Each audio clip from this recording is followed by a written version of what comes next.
Hey everyone, thanks so much for joining us today. Lauren and I are so excited to talk about today's episode, which is really about a formula for getting the results that you want to achieve. And that formula is awareness plus action plus support equals results. And we're going to talk about how you can use this formula to transform both your professional life as well as your personal life.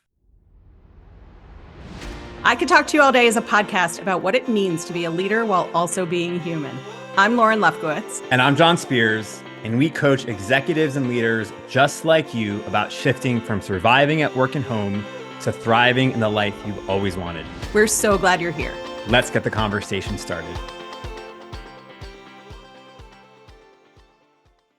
Hey, Lauren Lefkowitz. John Spears. I feel like we always say each other's first and last name when we hop on a call or on an episode. We're like the first name, last name people. Yeah. I prefer the formality of like not being too familiar with each other. I don't know if this is true for you, but it's definitely true for me. All my life, people have called me by my first and last name. John Spears. Interesting. I have been often nicknamed double L, L squared, Lefko. I like Lefko. Lefko is probably my favorite nickname for you. Yeah, it was mine too. Although I like L squared, even though it's not mathematically correct. And I don't know how to explain that it's not mathematically correct because math isn't my greatest skill. But two L's does not make L squared, is what I understand. I kind of, that went way over my head. I thought it did. So Yeah. Well, good thing I'm this also, podcast is not about math. good, yeah, because it would be either hysterical or wrong. One of those two things. Probably both. Yeah, why not both? Yeah, it could be both. We're not living in a binary way of thinking here. Right. It's a both end. So what's going on? What's new with you? Well, John, I'm still in my consciously unhoused era. Hopefully by the time this episode launches, I will be in my new home in Lewis, Delaware. Okay, awesome. And I'm working with the universe to find the place that I want. And I found a house that's seems like pretty much what I want, but it's almost double the price of what I would like to spend. So there's a world in which I write a letter to the owners, as people sometimes do with I love that. buying a house. Yeah. Tell them that I want to rent their house and take care of it and make it my home and see what they say. And so that's been running through my head and is I usually get an idea and it like keeps tapping me on the shoulder until I do it. And this is the first time I've said it out loud. So here we go. And you like really said it out loud. Like you didn't just say it to me on a call. You like, we're recording this out loud. It's like, in the podcast now. It's in the I better podcast. do it. It's like in the universe. Right? I've built some accountability around it. Totally. What's happening in your world? What's happening in my world? The weather is changing where I'm at and it's beautiful. I got a chance to play a ton of pickleball, which I am so excited about. I've had a few days of like being a little distracted and kind of in the weeds in my business. And so to be able to like spend a few hours with community and like moving my body and doing something I really love has really recharged me. I needed that. And other than that, I'm like 3 weeks out of like having COVID and I'm still like hacking away over here. So hopefully you won't hear that a lot in the next 30 minutes. Good thing we've got some editing tools in place. That also. All right, Lauren, before we dive in to our topic today, I have a quick question for you, and it's about awareness. And I'd love to hear from you one piece of playful advice that you'd give your younger self to help boost your own awareness. What would that advice be? What would you say to your younger self in a playful way about boosting your awareness? So something that I like to do both for myself and for my clients when I am trying to build awareness, or they are, is dumb brainstorming. Like it's not something that comes easily to me. I'm good at improv, I'm good at off the cuff stuff, but I'm also a person who says to myself, I have an idea, that's the decision, that's the thing I have to do. And I don't often give myself the opportunity to brainstorm.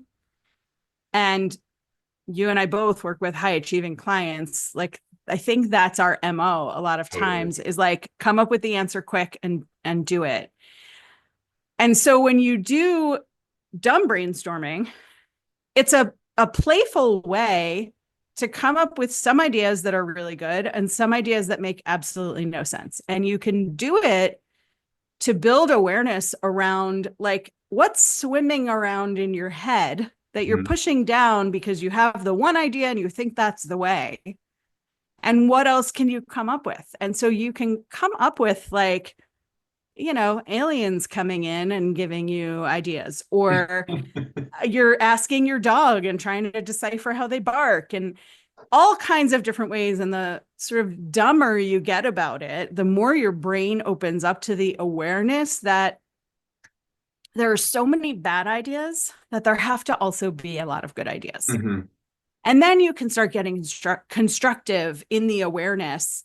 And the brainstorming doesn't have to be about solutions. In fact, I'm sure we'll talk about this today, but like solutions are way down the line. The awareness piece is like, what do you see? What do you want? What do you observe around you? What are the opportunities? What are the possibilities? And I am a person who often skips over that and goes to like right to results and like working backwards from there. Mhm. But it's really fun to play with it a little bit and just sort of banter back and forth with like the dumbest ideas you can think of. Yeah, I How love about that.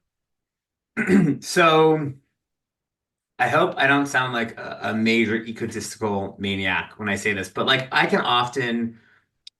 often think of myself as like the center of the universe. Like I can get in this kind of place where like I see everything is revolving around me, and I have this big challenge that I can't like figure out, or there's this thing that's happening. And I think, two things that I like to do is like, John, like, don't take yourself too seriously. Like, just chill the F out. And also, I saw this video that every time I look at it, it just gives me so much more perspective, and it like increases my ability to see things as they really are. And I think when we can see things clearly, that's like the perfect fertile ground for awareness. And this video basically like starts from like your vantage point, wherever you are on Earth, like your little, your house in whatever city you are, and then like zooms out like from your city to your state to your country globally, and then it goes out to like as big as like the many universes that exist in the world. And when I do that, when I'm able to get that kind of like really high elevation, it's like, oh, like this thing is happening, or like this isn't as big of a deal as you're making it. There's also this meme that I've seen on Instagram that's like, a picture of like the universe, and it's like, you are here worrying about paying your taxes. Like it just kind of like it dissolves all the energy that I have around making things more difficult than they are, which is I'm a real expert at that. And so the piece of advice I would just give myself, my younger self, I don't know if it's playful, is to like get some elevation, right? Like just chill the F out. Like you're not the center of everyone's universe, John.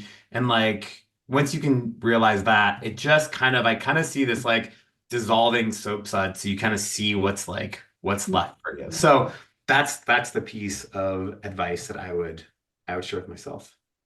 I love the visual of dissolving soap suds. Yeah, What a beautiful image to like give yourself that opportunity to be slow on purpose and just watch and observe and elevate above.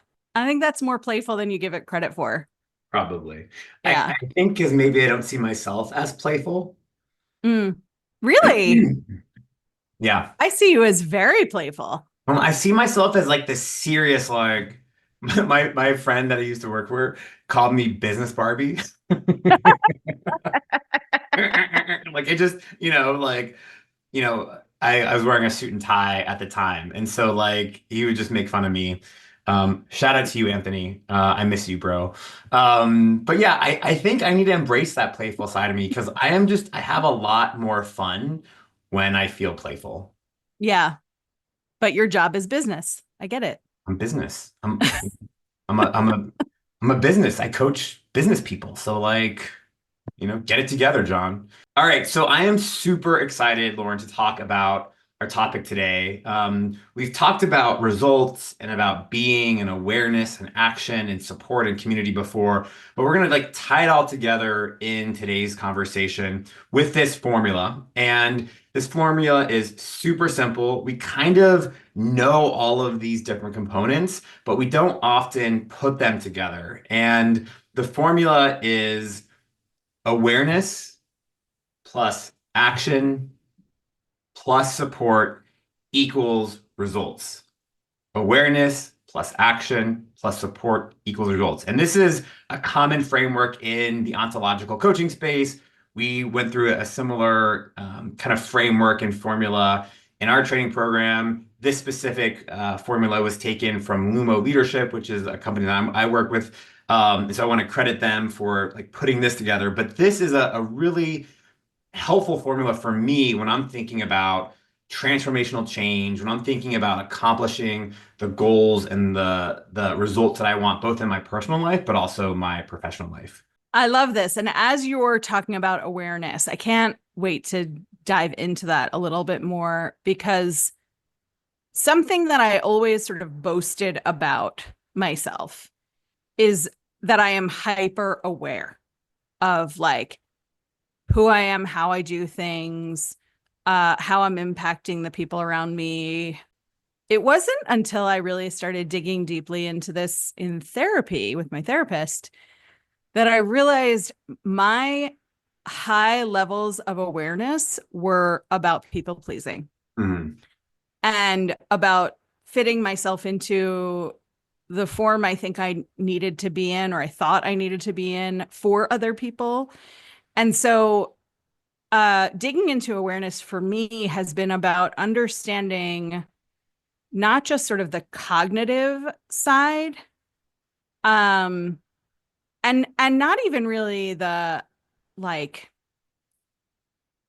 how I want it to be side, but like the full embodiment of awareness, not just Mhm. the talking through, but the really diving into what's happening around me, what am I trying to fit myself into, what do I want, what don't I want, if I weren't thinking about other people, what would it be? And so I ask myself now different questions about awareness than I did. And a lot of that has come from therapy. Some of that has come from coaching. Some of that has come from our coaching education and books I've read. But there's a much broader view that I have of awareness than I used to because of my willingness to look outside of the like, oh, I already know this Yeah, about myself. Yeah. totally. Yeah. Totally. What do you think? What resonates with you about awareness? I mean, I think very much like you, I've always been hyper vigilant of my surroundings. And I think that's really clouded my ability to know what's happening on the inside, on what's going on with me. Yeah.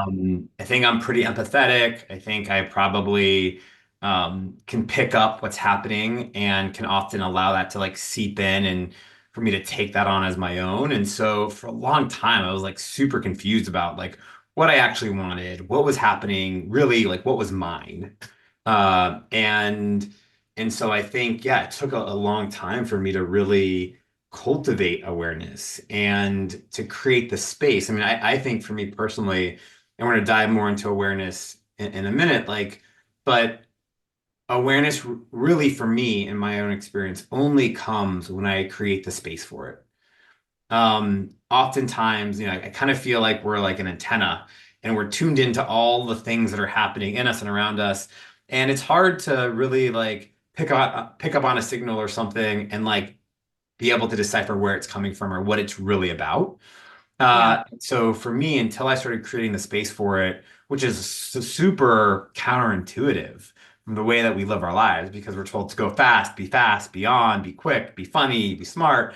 And when you slow things down and you really take a beat around it and take some time, like you're just not going to be able to move fast in that way. Although I found that the fastest way to get somewhere is slow. You mentioned it a little earlier, and it's funny. This is the second conversation today I've had around the fastest way to get somewhere is slow and slowing down a lot. So maybe there's something there for us to talk about. But before we dive into more awareness, I would love to hear about your experience about achieving results before you encountered this framework. What did it look like for you? How did it go for you? Fast. Like I think that's a really good way to describe it. If you've been listening for a long time, you'll know if this is one of your first episodes, you'll know that or you'll learn that I was a workaholic for many years. I was a results person. Let's take action, get there as fast as we can because there's more stuff waiting for us. So I would skip awareness. I would skip support. I would jump right Mhm. into action because I knew the result we needed to achieve, which was usually a reactive result. Something was wrong. I Totally. worked in human resources, so something was always wrong. And then every once in a blue moon, I got to squeeze in what needed to get done, like in some sort of proactive way, or what could get done, what had possibility to get done. But it was always for some end result that was like some sort of fix. Hmm. And so my transition into awareness and support, in on the one hand, it slowed me down in a very frustrating way because I had been trained and I had trained myself to just do. And what I have learned about myself and my path and what actually serves me and my client base is that the stopping and the slowing to integrate all of these pieces is what has me here today, moving to a new state on what feels like sort of a whim, running my own business, being wholly unemployable in a corporate environment because I will no longer follow their rules and deal with things on a reactive sort of basis. Um, and so it's been really life changing for me to really integrate this full formula. Yeah. How about you? I think for me, I was like successful, I accomplished a lot, but it felt very much like inertia. It felt like I was sort of achieving these results by happenstance. Um, and it was sort of I was just going with the flow and it worked for a long time, actually. And there was no real plan, there was no real awareness of what was going on underneath. And until I really stopped and we can move into awareness now.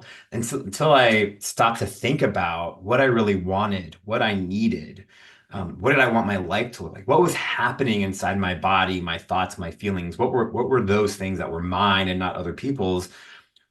Like that, thinking about that from that place of being, moving into action, creating a structure of support that I saw results that were actually like sustainable. It wasn't just like, oh, when I was trying to get into shape, oh, I lost 5 pounds and I gained some muscle, and then it just like go away after a few months.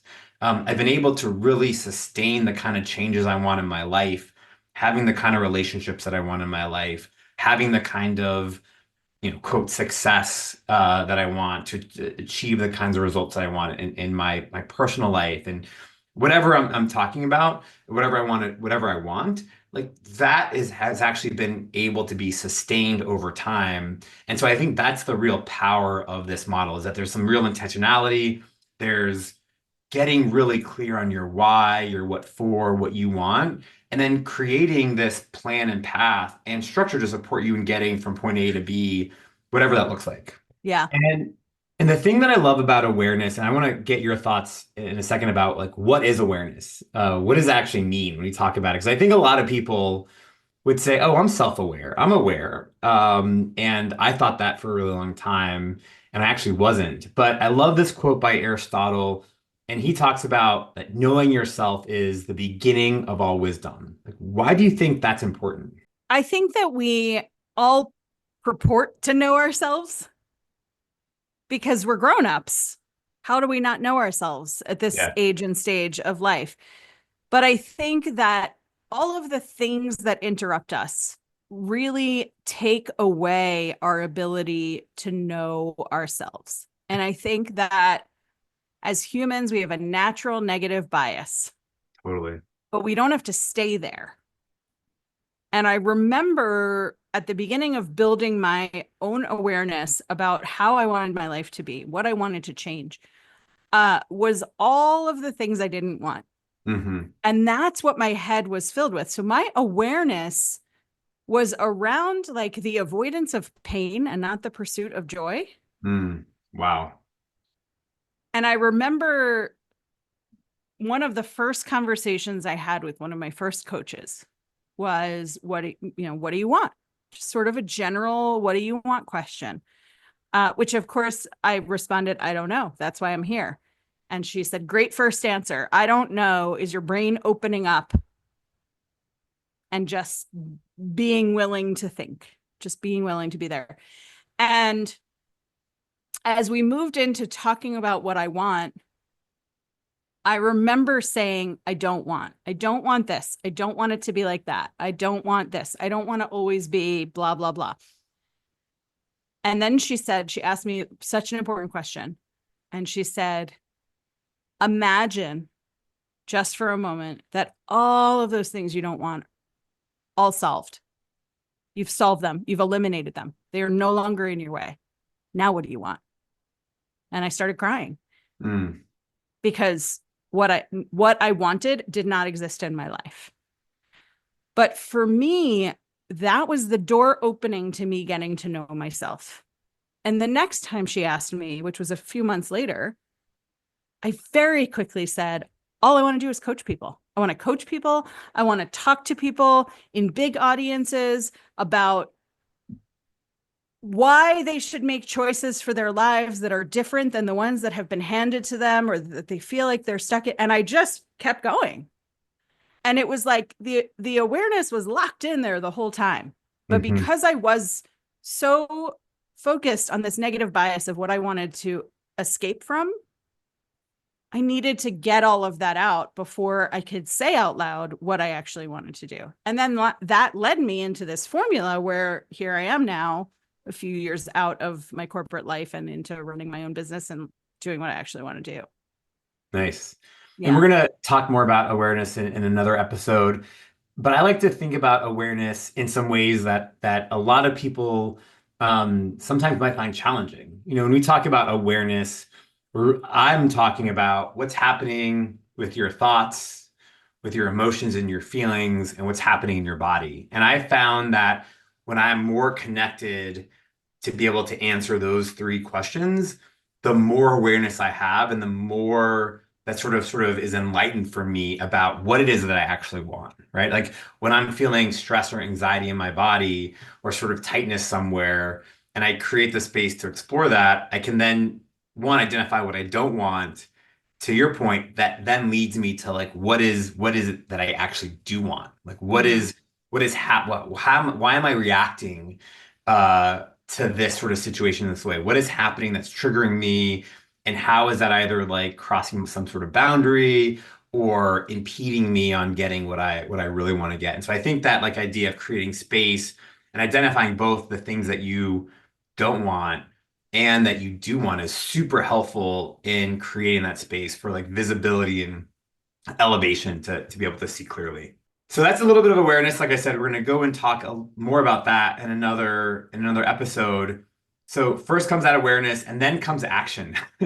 I love that when we think about action, it's really the second piece in the formula. To your what you said earlier, Lauren, like it was the first thing that I did before. Like if I wanted something, I would just do it. I would just go out. I was very much in the Nike mind frame of like just go start doing like action, busy, keep busy, your productivity is going to kind of come from your doing. And until I was able to put this awareness, my doing was really disconnected from any sort of like strategy of what I actually wanted. It was just like action. And I think when we're talking about action in this way, we're really talking about inspired action, about action coming from the awareness that's created by really understanding what we want, what's happening on the inside. And I love this quote by Fernando Flores. He says, action isn't just something that we do, it's an extension of who we are. And so, like, how powerful is that when we're actually aware of ourselves, when we're in our being, that the action that happens is really like an extension. It's coming out of that really special awareness that we have in our lives. I was talking to my temporary roommate, Mary Jo, recently, and Mary Jo and I worked together. That's how we met and became friends almost 20 years ago. When we met, we were both workaholics. And part of our becoming friends was like being the only two in the office, right? At night. One of the things she said to me since I have moved into her house during this interim period is that I am unwound Mm. in my action.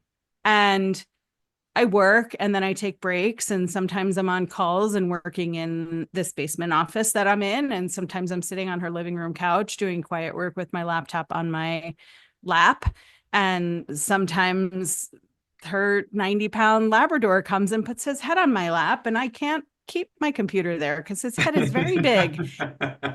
And the compliment that she gave me was that I still have like the essence of who I am. Those aren't the words she used because those are very coachy words, but like I still am who I am, and I'm the same person, but I have like loosened my grip on the world.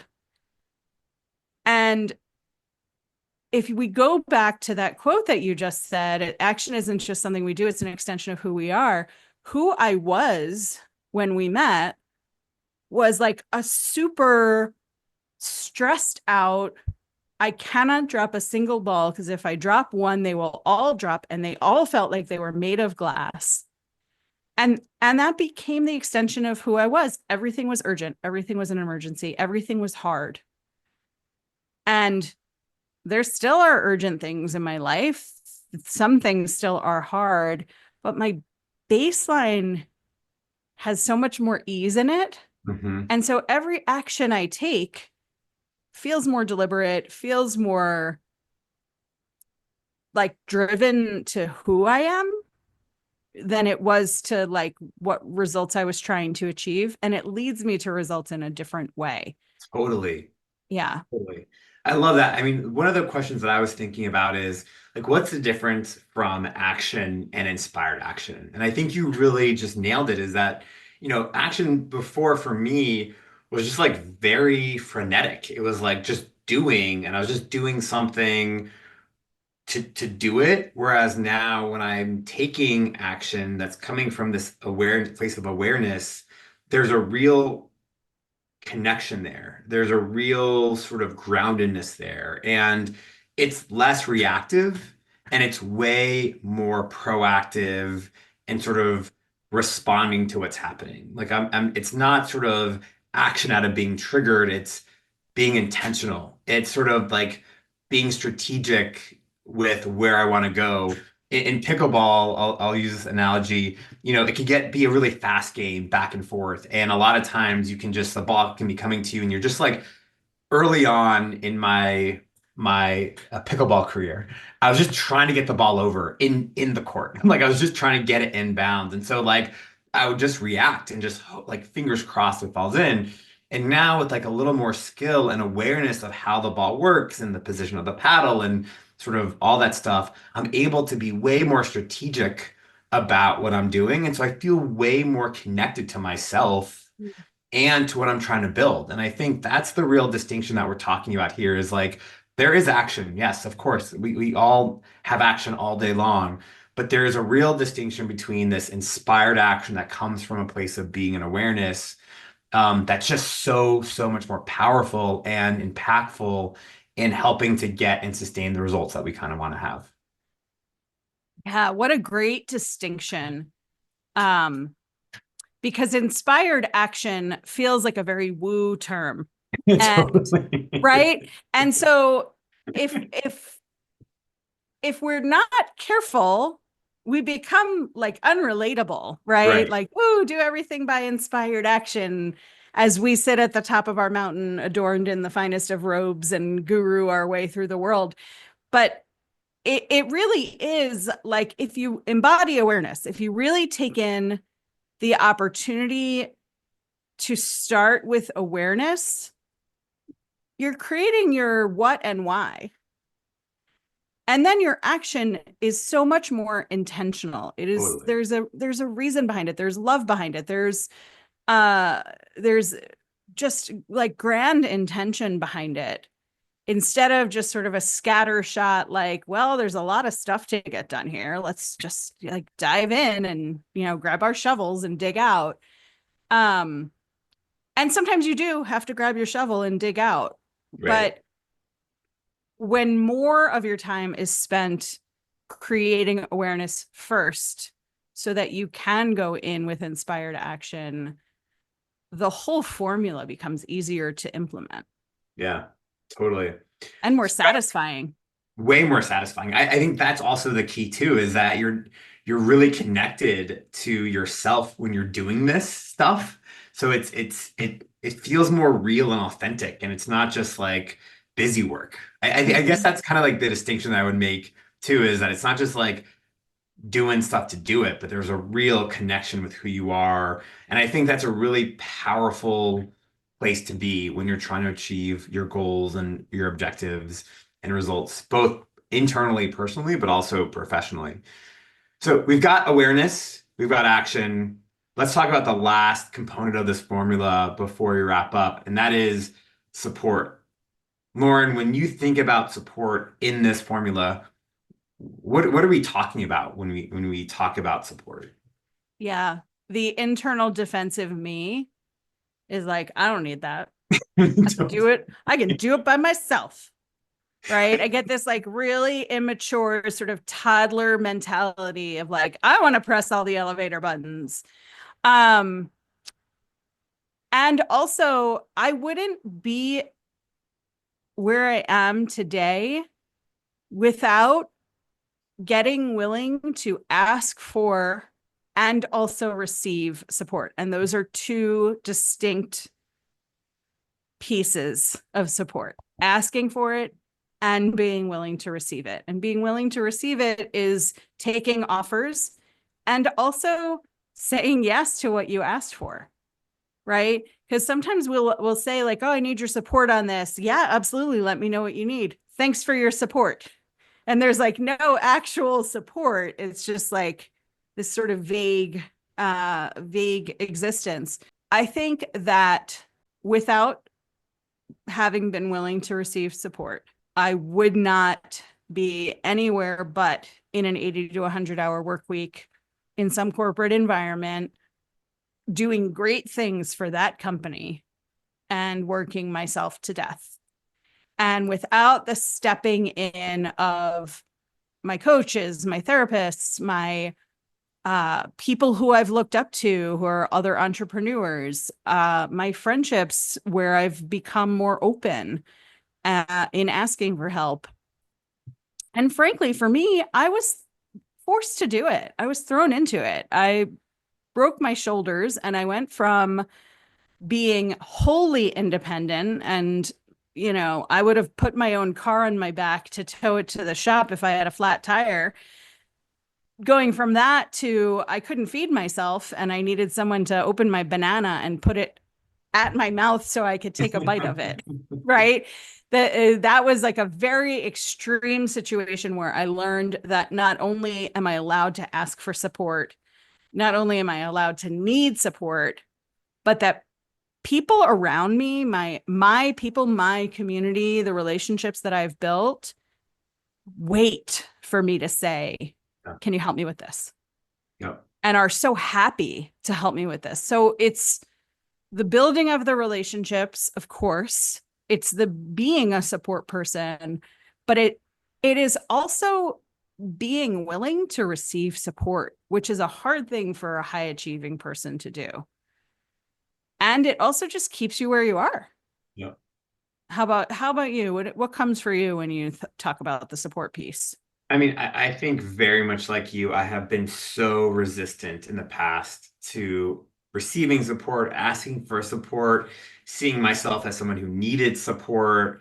I've always been really independent and high achieving and like able just to like grind it out and do it myself. And I think the more that I've become more aware.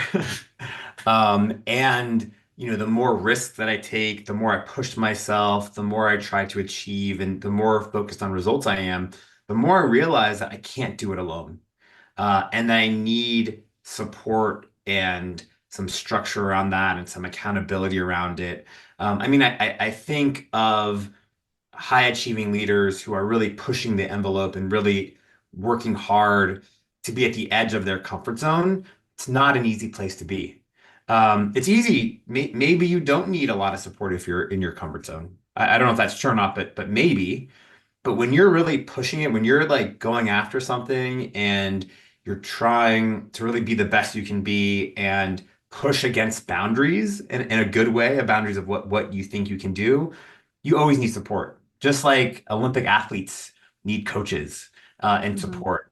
We as humans, I think in general, need a basic level of support, but particularly those people who are really driving change and at the forefront of leading organizations. I think that infrastructure of support is so important. And, it's been my experience that transformation doesn't happen in isolation. It happens in community. It happens in a support structure. It happens when you have a coach, when you have partners, when you have accountability, when there's like this infrastructure to help support you as you grow.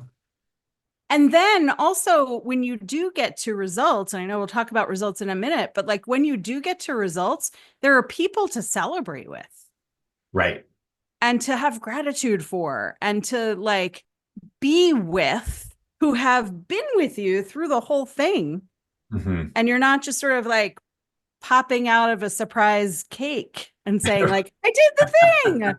You're Totally. you've Totally. been in it with somebody or a group of somebodies or community of somebodies, and you talked about isolation, and it's like an echo chamber to celebrate by yourself for achieving something by yourself with no support, with no input, with no coaching or mentoring, and it's lonely, I Yeah, think.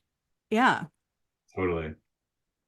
And this last component in this formula of awareness plus action plus support is the actual result. It's like the thing that we're looking to achieve. It's the transformation. It's the goal. It's the outcome. It's the objective.